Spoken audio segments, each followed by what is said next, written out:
मात्र शिवलिंग पर चढ़ा हुआ जल इस प्रकार से अपने घर लेकर के आ जाना, जीवन की जो बड़ी से बड़ी परेशानी है वह सभी समाप्त होगी। नमस्कार दोस्तों, स्वागत है आप सभी का एक बार फिर से शिव की महिमा चैनल पर। देखिए दोस्तों, आप सभी जानते हैं कि कल से ज्येष्ठ महीने का प्रारंभ हो रहा है, यानी कि 24 मई को शुक्रवार के दिन से ज्येष्ठ महीने का प्रारंभ हो रहा है।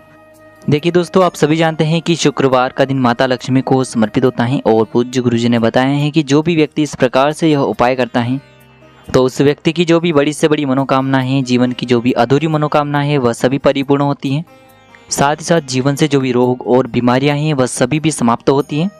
यदि आपके घर में ग्रह क्लेश बहुत ही अधिक रहते हैं, आपको अपने किसी भी कार्य में सफलता प्राप्त नहीं हो पा रही है, तो आपको यह चमत्कारिक उपाय अवश्य करना चाहिए। देखिए दोस्तों, पूज्य गुरुदेव की ही कथा को सुन करके और समझ करके ही आपको समझाने का पूरा प्रयास करेंगे, लेकिन उससे पहले वीडियो को लाइक करें, चैनल को सब्सक्राइब करें और कमेंट में श्री शिवाय नमस्तुभ्यम या फिर ओम नमः शिवाय जरूर लिखें। देखिए, आज का यह पूरा ही वीडियो बहुत ही ज़्यादा खास होने वाला है, क्योंकि आज के इस वीडियो में हम आपको शुक्रवार के दिन किए जाने वाले 4 महा उपाय बताने वाले हैं।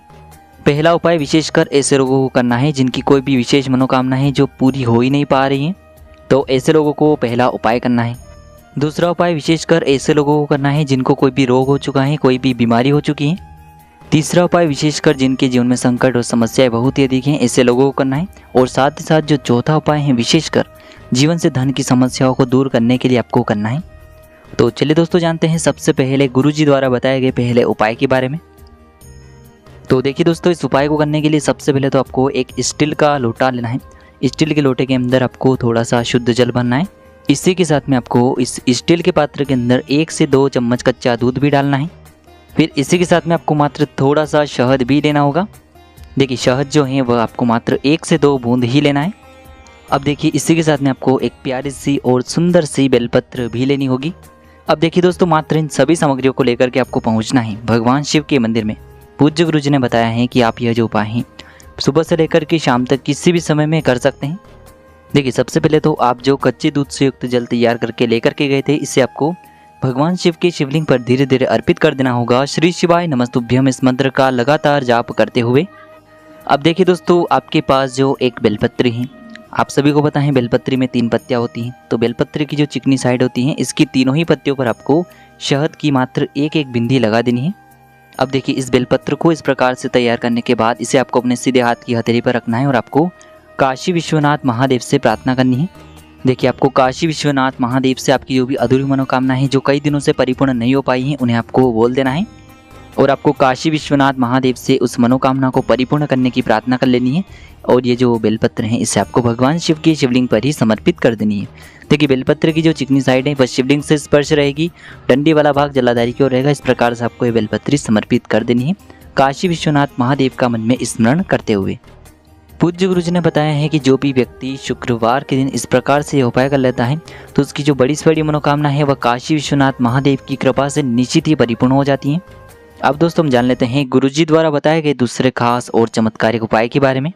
देखिए, यह जो उपाय है आपकी बीमारी को दूर करने के लिए है, आपके शरीर में जो भी रोग हैं उन्हें समाप्त करने के लिए है। तो देखिए, इस उपाय को करने के लिए सबसे पहले तो आपको मात्र 1 लोटा शुद्ध जल ले लेना होगा तांबे के पात्र के अंदर अपने घर से। अब देखिए, मात्र ये जो 1 लोटा जल है इसे आपको सीधे लेकर के पहुंचना होगा भगवान शिव के मंदिर में। अब देखिए दोस्तों, मात्र ये जो 1 लोटा जल है इसे लेकर के आपको पहुंचना है सीधे भगवान शिव के मंदिर में। देखिए, मंदिर पहुंचने के बाद सबसे पहले तो आपको शिवलिंग के सामने बैठ जाना है और ये जो पात्र है इसे आपको अपने सीधे तरफ रख लेना है और आपको महादेव से प्रार्थना करनी है कि मेरे शरीर में या फिर मेरे परिवार वालों के शरीर में जो भी बीमारियाँ हैं, जो भी रोग हैं, उन्हें आप दूर करने की कृपा करें। इस प्रकार से कामना करते हुए जो जल है इसे धीरे धीरे आपको भगवान शिव की शिवलिंग पर ही अर्पित कर देना होगा और आपको लगातार ओम नमः शिवाय इस मंत्र का जाप करते रहना है। देखिए, आपको एक खाली पात्र भी अपने साथ लेकर के जाना है। आप एक खाली गिलास या फिर खाली कटोरी भी अपने साथ लेकर के जा सकते हैं और जल को समर्पित करने से पहले आपको इसे जलाधारी के नीचे रख देना है, ताकि जब भी आप ये जल अर्पित करेंगे तो इसमें से थोड़ा सा जल आपको उस पात्र के अंदर झेल लेना है। अब देखिए, इस जल को आपको शिवलिंग के सामने रख देना है और इस जल को देखते हुए आपको 108 बार महामृत्युंजय मंत्र का जाप करना है। पूज्य गुरुजी ने बताया है कि महादेव का महामृत्युंजय मंत्र मरे हुए इंसान को भी जीवित कर सकता है, तो आपकी बीमारी और रोग को दूर करने के लिए यह बहुत ही अचूक सिद्ध होने वाला है। तो आपको ये जो जल है अपने सामने रख लेना है और आपको कम से कम 108 बार महामृत्युंजय मंत्र का जाप करना है। देखिए आपको ओम त्र्यंबकम यजामहे सुगंधिम पुष्टि वर्धनम उर्वारुकमे वंदनात् मृत्युर्मोक्षिम यमामृताम, इस मंत्र का 108 बार जाप करना है। अब देखिए इस जल को आपको महादेव के सामने से उठाना है और आपको महादेव से प्रार्थना करनी है कि इस जल को आप औषधि स्वरूप बना दीजिए। अब ये जो जल है इसे लेकर के आपको अपने घर आ जाना है। अब देखिए यदि आप बीमार हैं या फिर आपके घर का कोई भी सदस्य बीमार है तो उसी व्यक्ति को आपको इस जल का आचमन करवा देना है और आपको महादेव से प्रार्थना कर लेनी है कि हे मेरे महादेव, मुझे इस प्रकार की बीमारी है, मुझे इस बीमारी में आराम दिलाने की कृपा करें। गुरुजी ने बताया है जो भी व्यक्ति इस प्रकार से यह उपाय कर लेता है तो उसे अपनी बड़ी से बड़ी बीमारी में आराम मिलना प्रारंभ हो जाता है। तो दोस्तों अपनी बीमारी को दूर करने के लिए आपको ये चमत्कारिक उपाय अवश्य करना है। अब दोस्तों हम जान लेते हैं तीसरे उपाय के बारे में। यह उपाय विशेषकर ऐसे लोगों को करना है जिनके जीवन में संकट और समस्याएं बहुत ही अधिक हैं, यानी कि उन्हें अपने जीवन में मान सम्मान की प्राप्ति नहीं हो पा रही है। तो ऐसे लोगों को यह उपाय अवश्य करना है। इस उपाय के लिए आपको मात्र 1 लोटा शुद्ध जल लेना होगा तांबे के पात्र के अंदर। फिर इसी के साथ में आपको एक प्यारी सी और सुंदर सी बेलपत्र ले लेनी है। फिर सबसे अंत में आपको लाल चंदन लेना होगा। देखिए इस लाल चंदन में आपको थोड़ा सा जल मिलाना है और इसे आपको एक लेपन के रूप में तैयार कर लेना होगा। देखिए ये सभी सामग्रियाँ लेकर के सबसे पहले तो आपको पहुंचना है बेलपत्र के वृक्ष के वहाँ पर। देखिए यह जो उपाय है इसे आप सुबह से लेकर के शाम तक किसी भी समय में कर सकते हैं।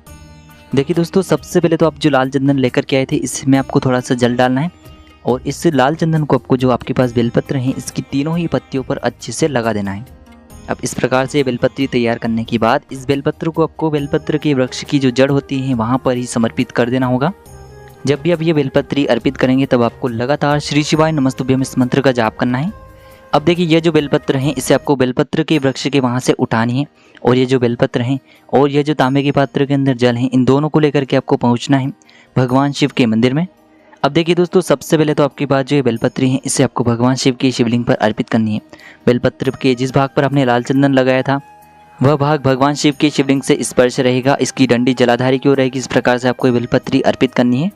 बेलपत्र को समर्पित करते समय आपके जीवन में जो भी संकट हैं समस्याएं हैं उन्हें दूर करने के लिए आपको महादेव से प्रार्थना करनी है। आपको अघोरेश्वर महादेव से प्रार्थना करनी है। अब देखिए आप जो एक जल का पात्र लेकर के गए थे इसे भी आपको भगवान शिव की शिवलिंग पर ही अर्पित कर देना होगा श्री शिवाय नमस्तुभ्यम इस मंत्र का जाप करते हुए। पूज्य गुरुजी ने बताया है जो भी व्यक्ति शुक्रवार के दिन इस प्रकार से उपाय करता है तो उसके जीवन के सारे संकट और समस्याएं समाप्त हो जाते हैं। उसके जीवन की जो सारी परेशानियां हैं वह अघोरेश्वर महादेव की कृपा से समाप्त हो जाती हैं। तो इस प्रकार से आपको ये तीसरा उपाय करना है। अब हम जानते हैं चौथे उपाय के बारे में जो कि विशेषकर धन प्राप्ति के लिए होने वाला है। देखिए इस उपाय को करने के लिए सबसे पहले तो आपको मात्र एक सफ़ेद पुष्प लेना होगा और इसी के साथ में आपको एक कमलगट्टा लेना है। कमलगट्टे का उपाय शुक्रवार के दिन करना बहुत ही शुभ माना जाता है क्योंकि कमलगट्टा महालक्ष्मी को अत्यधिक प्रिय होता है और कमलगट्टे का उपाय करने से धन से जुड़ी हुई सारी समस्याएं समाप्त होती हैं। तो इस प्रकार से आपको एक सफ़ेद पुष्प, एक कमलगट्टा लेना है। इसी के साथ में आपको एक तांबे के पात्र के अंदर शुद्ध जल लेना है। अब देखिए मात्र ये तीनों ही सामग्रियाँ लेकर के आपको पहुँचना है भगवान शिव के मंदिर में। देखिए यह जो उपाय है इससे भी आप सुबह से लेकर के शाम तक, रात्रि तक किसी भी समय में कर सकते हैं। देखिए मंदिर पहुंचने के बाद सबसे पहले तो आपके पास जो एक कमलगट्टा है इससे आपको जो आपके पास तांबे का पात्र है इस पात्र के अंदर डाल देना होगा और आपको श्री शिवाय नमस्तुभ्यम इस मंत्र का लगातार जाप करते रहना है। अब देखिए दोस्तों आपके पास जो एक सफ़ेद रंग का पुष्प है इसे आपको भगवान शिव की शिवलिंग पर ही अर्पित कर देना है और आपको लगातार श्री शिवाय नमस्तुभ्यम इस मंत्र का जाप करते रहना है। अब देखिए दोस्तों आपने जो कमलगट्टे से युक्त जल तैयार किया है इसे आपको भगवान शिव की शिवलिंग पर ही अर्पित कर देना होगा श्री शिवाय नमस्तुभ्यम इस मंत्र का जाप करते हुए।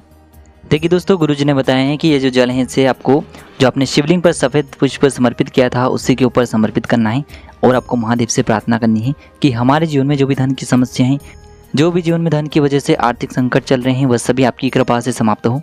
इस प्रकार से आपको कामना कर लेनी है और आपने जो इस पात्र के अंदर कमलगट्टा डाला था इसे आपको महादेव की शिवलिंग से पुनः उठा करके अपने घर लेकर के जाना है और इस कमलगट्टे को आपको अपने घर की तिजोरी में रख देना है। जहाँ कहीं भी आप अपने घर में धन रखते हैं वहाँ पर आपको इस कमलगट्टे को रख देना है।